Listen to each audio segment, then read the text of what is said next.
Therapists, what's the most disturbing thing a patient has disclosed to you? My patient's parents were having problems, and they shouted at each other almost every night. One evening, when my patient was 11, she came home to find that everything was normal. Everything. No shouting, no throwing things, no nothing. She had a feeling that something was wrong, but dismissed it and walked to her room. A few hours had passed and still, nothing had happened. Her parents were sitting in the living room, not talking. Then she realized that her aunt was missing. Alarm shot through her as she remembered that almost every single one of their fights were about her. Immediately, she sprinted through the door of her room and instinctively went to her parents' room. She got in, not even caring if her parents heard her, and shouted her aunt's name.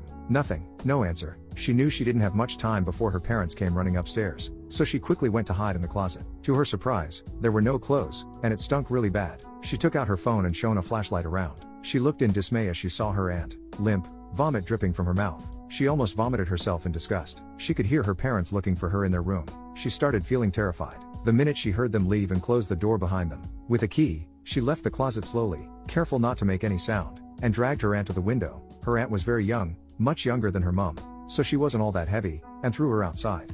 She then jumped. The window wasn't very far from the ground. They lived right next to a forest, so she landed in a bush. She started dragging her aunt and trying to run as far as she could. When she was a few meters away, she fell on the ground, exhausted. Then, for the first time, she looked back at her aunt. Her heart dropped. Her aunt wasn't breathing, and she had no heartbeat. She was dead.